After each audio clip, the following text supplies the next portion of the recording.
Pemerintah telah berupaya sekuat tenaga untuk melindungi rakyat dari gejolak harga minyak dunia. Saya sebetulnya ingin harga BBM di dalam negeri tetap terjangkau dengan memberikan subsidi dari APBN. Tetapi anggaran subsidi dan kompensasi BBM tahun 2022 telah meningkat 3 kali lipat dari 152,5 triliun menjadi 502,4 triliun rupiah, dan itu akan meningkat terus.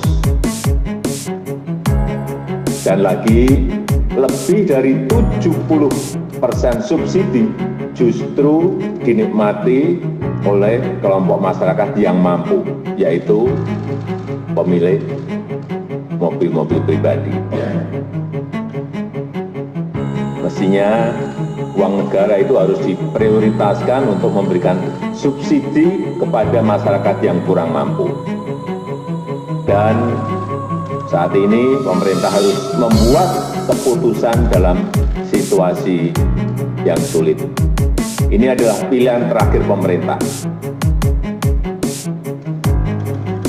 yaitu mengalihkan subsidi BBM. Sehingga harga beberapa jenis BBM yang selama ini mendapat subsidi akan mengalami penyesuaian. Dan sebagian subsidi BBM akan dialihkan untuk bantuan yang lebih tepat sasaran.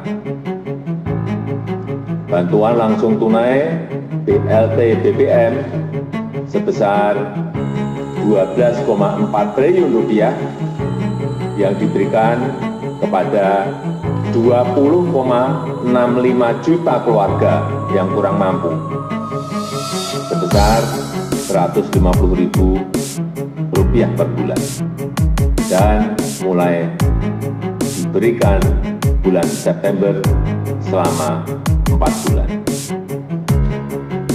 Pemerintah juga menyiapkan anggaran sebesar 9,6 triliun rupiah untuk 16 juta pekerja dengan gaji maksimum 3,5 juta rupiah per bulan dalam bentuk bantuan subsidi upah yang diberikan sebesar Rp600.000.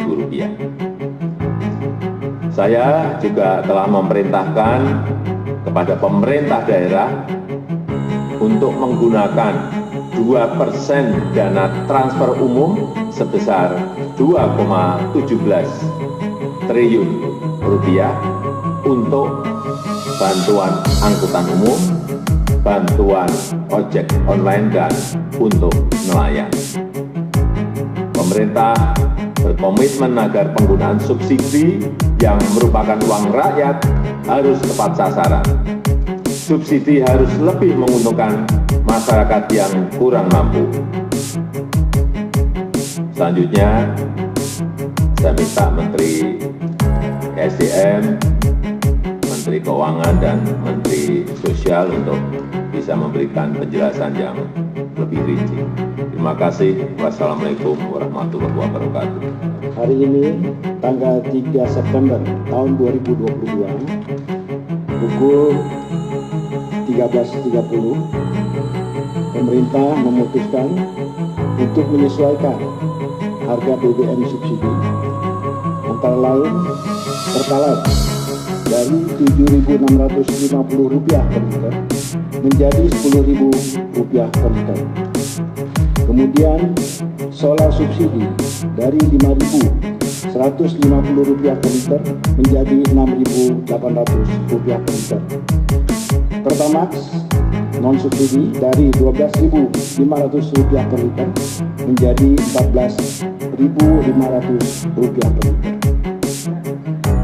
Ini berlaku 1 jam sejak saat diumumkannya penyesuaian harga ini, jadi akan berlaku pada pukul 14.30 waktu Indonesia bagian Barat. Terima kasih. kasih.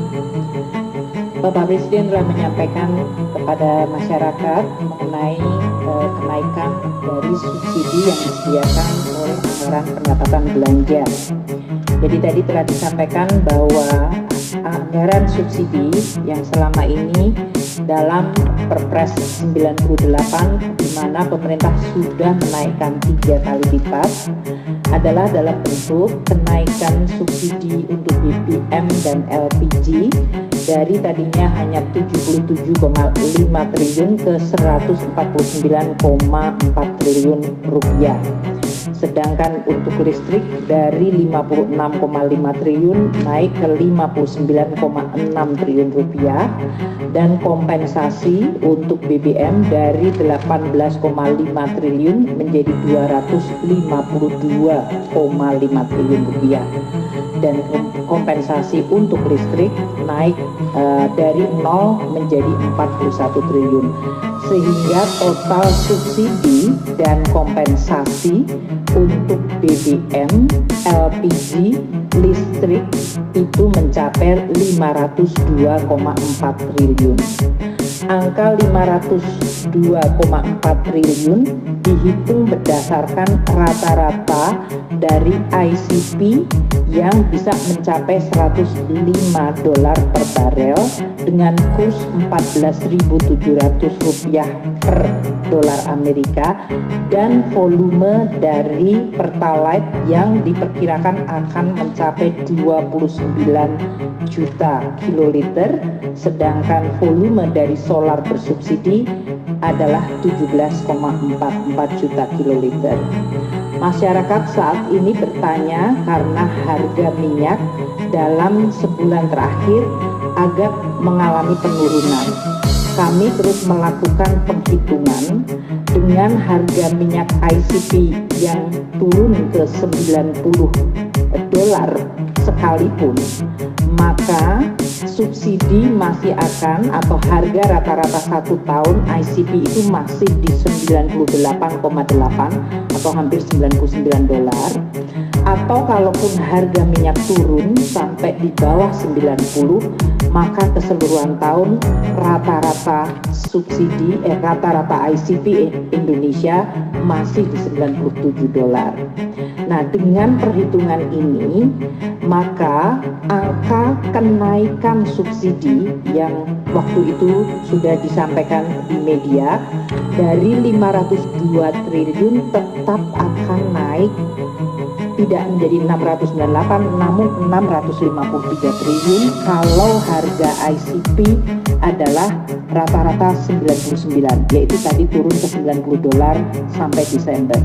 Sedangkan kalau harga ICP di 85 sampai Desember, maka kenaikan subsidi akan tetap yaitu 502 triliun menjadi 640 triliun. Ini adalah kenaikan 137 triliun atau 151 triliun tergantung dari harga ICP. Perkembangan dari ICP ini harus dan akan terus kita monitor karena memang suasana geopolitik dan suasana dari proyeksi ekonomi dunia masih akan sangat dinamis. Kami akan terus mengalokasikan subsidi bagi masyarakat tadi antara 591 apabila harga ICP-nya ada di 85 atau 605 triliun apabila harga ICP di 99. Apabila harga ICP di atas 100, maka total subsidi kepada masyarakat dalam bentuk BBM masih akan mencapai 649 triliun.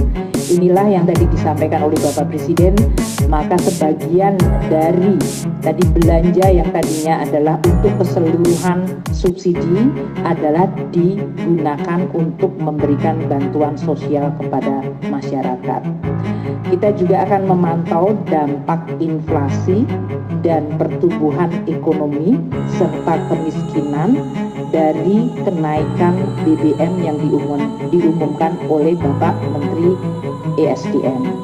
Kita perkirakan dengan adanya bansos yang diberikan tambahan 24,17 triliun maka kita bisa menahan pertambahan jumlah kemiskinan sehingga tetap bisa kita jaga dan bahkan kita upayakan menurun melalui program-program pemerintah lainnya. Demikian Bapak Presiden. Saat ini dari rencana 20,65 juta KPN penerima manfaat itu sudah siap salur di PT POS 18.486.756.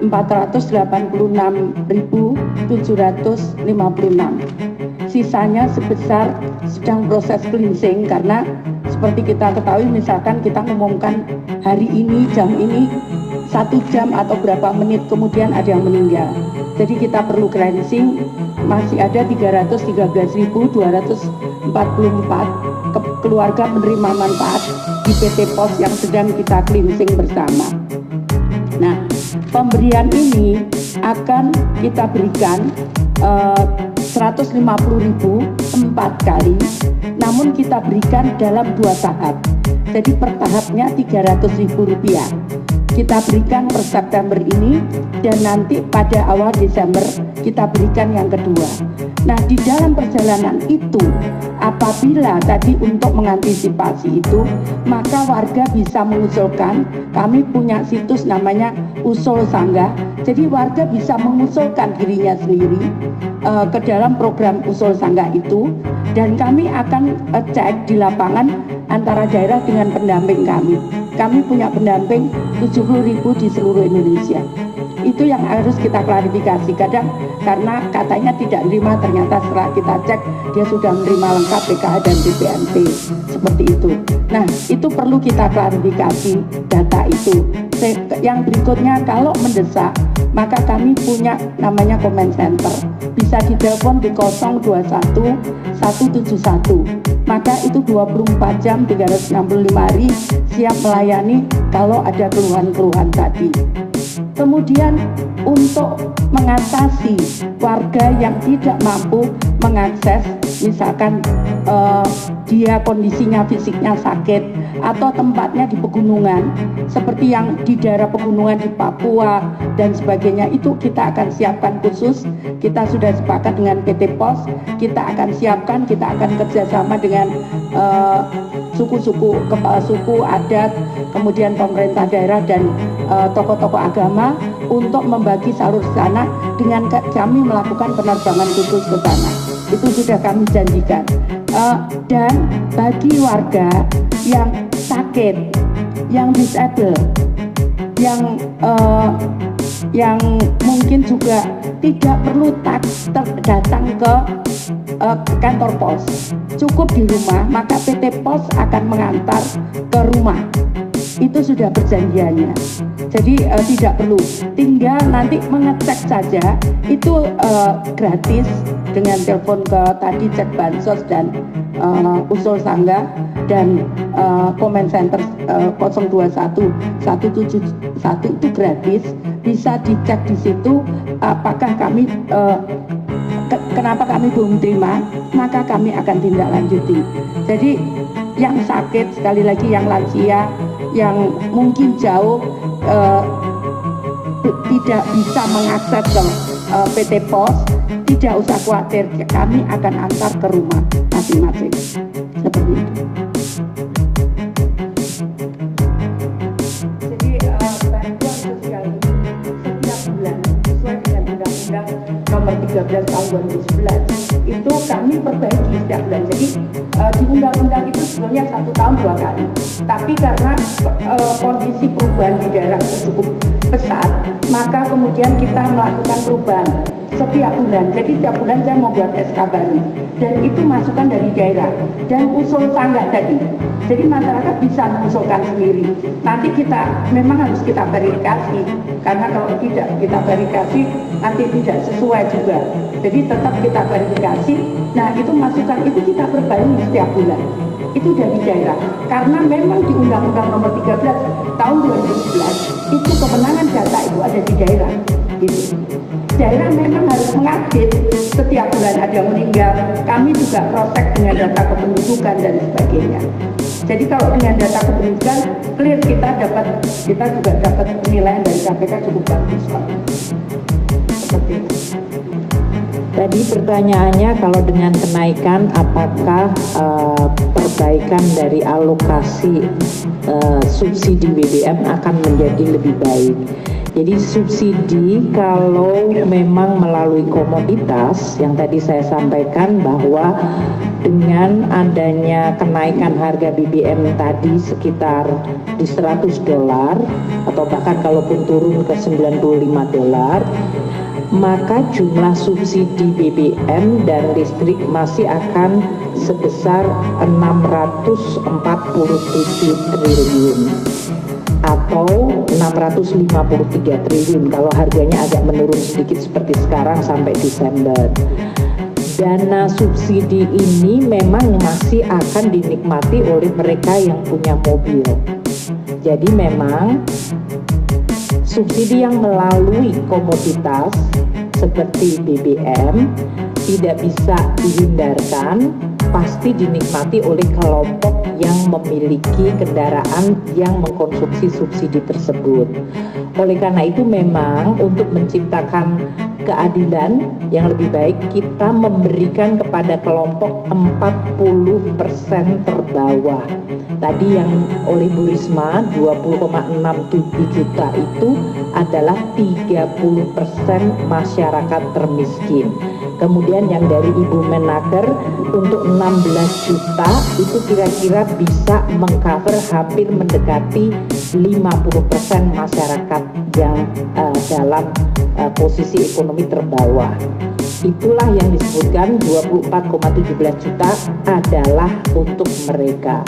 Pertanyaan kedua untuk tahun depan di dalam Undang-Undang APBN dan sekarang masih dibahas dengan DPR, kita mengajukan subsidi BBM sebesar 336 triliun.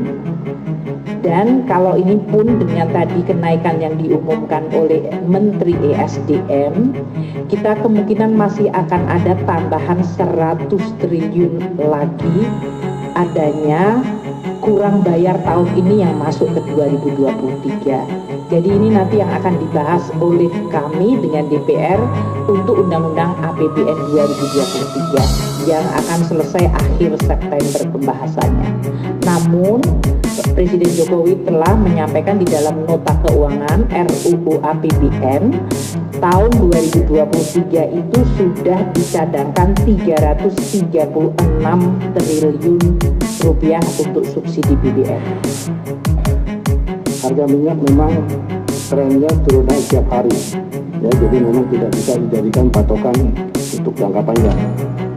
Nah, mengenai ketepatan alokasi subsidi ini, ya tadi disampaikan oleh Ibu Menku bahwa banyak dari masyarakat yang masih menggunakan BBM subsidi meskipun tergolong mampu. Nah, ini tentu saja di lapangan sudah akan dilakukan pengawasan, ya, dan juga Pertamina sedang menyiapkan sistem pengawasan, pengaturan dengan digitalisasi. Nah, ini diharapkan dengan metode ini, mekanisme ini kita bisa lebih mempertajam ketepatan pemanfaatan BBM subsidi ini untuk yang membutuhkan. Demikian. Saya kira tadi sudah jelas semuanya disampaikan oleh para menteri, dan saya tutup. Assalamualaikum warahmatullahi wabarakatuh.